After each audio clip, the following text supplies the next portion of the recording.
and welcome to Fast Post with Anisha Arjun. Today is February 20, 2025, and we have a power-packed lineup of top stories, breaking news, and exclusive analyses just for you. From major global events to in-depth insights, we've got everything you need to stay informed. Stay with us as we unpack the latest headlines and bring you expert perspectives on the stories shaping the world. Let's dive right in. Ethiopia's economic growth, global recognition amid misinformation attempts. Barrick Gold strikes $438 million. Deal with Mali to resolve mining dispute. AU calls for humanitarian ceasefire in Sudan during holy month of Ramadan. The news in detail. In the face of misinformation, facts remain clear. Ethiopia's economic progress is real and recognized internationally. Ethiopia's economic transformation is receiving strong global recognition, with key international figures from the UK, African Union (AU), and International Monetary Fund (IMF) acknowledging the country's rapid progress. However, despite these endorsements, certain groups and individuals are attempting to spread misinformation in an effort to overshadow Ethiopia's remarkable achievements. 𝐁𝐿 has more.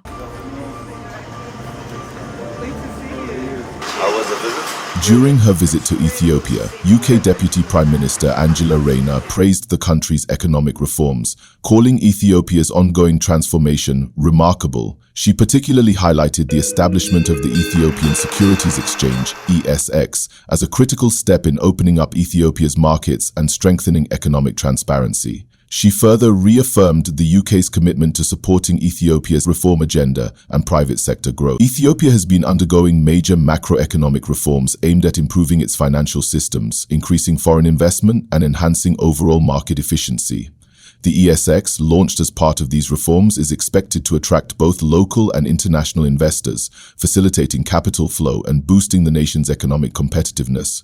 This initiative is seen as a game-changer for Ethiopia, aligning it with global financial trends and reinforcing investor confidence. Similarly, the AU's Commissioner for Economic Development, Trade, Tourism, Industry and Minerals, Albert M. Muchanga, commended Ethiopia's economic initiatives, identifying them as a potential model for other African nations.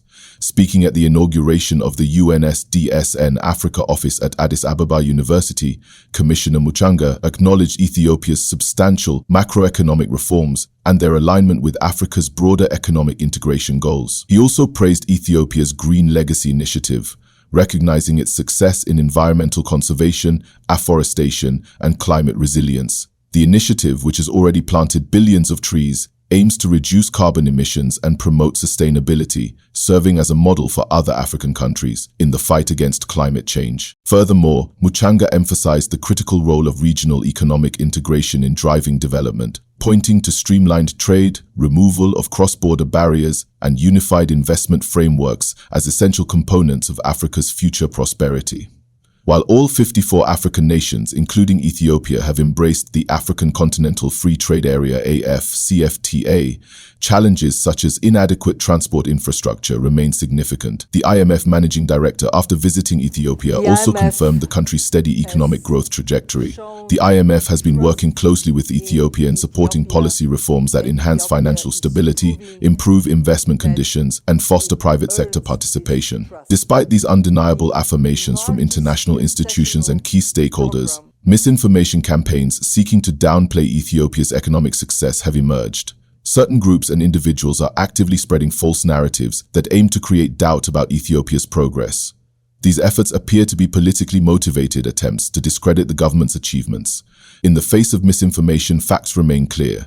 Ethiopia's economic progress is real and recognized internationally. The endorsements from global institutions, the launch of transformative projects like the ESX, and Ethiopia's commitment to green and sustainable development serve as strong indicators of the country's bright future. While efforts to undermine Ethiopia's success persist, the reality of its growth, backed by solid data and global support, remains undisputed. Canadian mining giant Barrick Gold has signed an agreement with the Malian government to end a nearly 2-year-long dispute over its mining operations in the country, sources told Reuters. The deal, which involves a total payment of $438 million to Mali, is now awaiting formal approval from the government. The dispute had centered on disagreements over taxation and revenue sharing from Barrick's gold mining activities in Mali, one of Africa's top gold producers. Resolving the conflict is expected to restore investor confidence in the country's mining sector. Following the news, Barrick Gold stock saw an immediate rise, signaling positive market reactions. However, sources cautioned that last-minute hurdles could still delay or derail the agreement. Mali, heavily reliant on gold exports, has been seeking stable relations with mining firms to boost its economy and attract foreign investment. The resolution of this dispute marks a significant step in strengthening ties between the government and international investors. The African Union (AU) has appealed to Sudan's warring parties to observe a humanitarian truce during the holy month of Ramadan in March.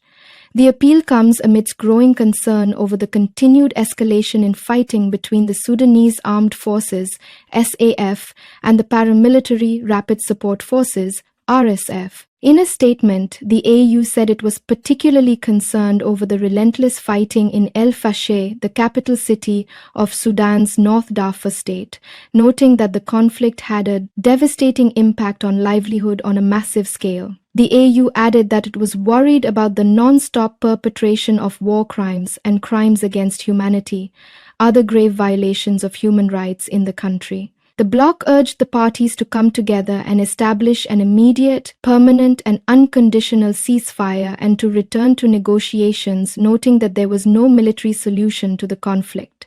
Last year, the United Arab Emirates (UAE) proposed a humanitarian ceasefire in Sudan during Ramadan. However, the Sudanese army rejected the proposal unless the RSF ended its siege on all civilian and public sites.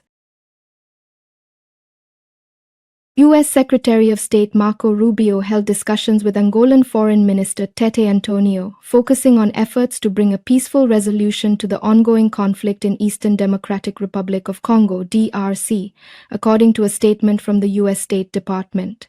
The conversation centered around Angola's role in the Luanda process, a regional initiative aimed at de-escalating tensions and fostering dialogue between conflicting parties in the DRC. Angola has been actively mediating between the Congolese government and M23 rebels, who have intensified their offensive in the region. Secretary Rubio and Foreign Minister Antonio discussed the Luanda process and Angola's leadership in working to find a peaceful end to the conflict in eastern DRC, the State Department said.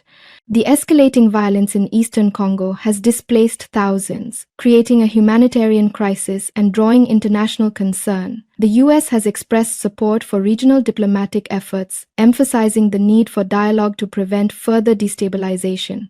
As Angola continues its mediation efforts, Washington's engagement signals renewed U.S. interest in stabilizing the Great Lakes region, where ongoing conflict threatens regional security and economic growth. Thank you for being part of today's broadcast. Stay informed with the latest updates and join us again tomorrow for more in-depth coverage of the stories that matter. Don't forget to subscribe to our channel, share your thoughts in the comments, and spread the word with your friends and family. For real-time updates, follow us on Facebook, TikTok, and Twitter, because the news never stops, and neither do we. Until next time, stay safe, stay informed, and have a fantastic day.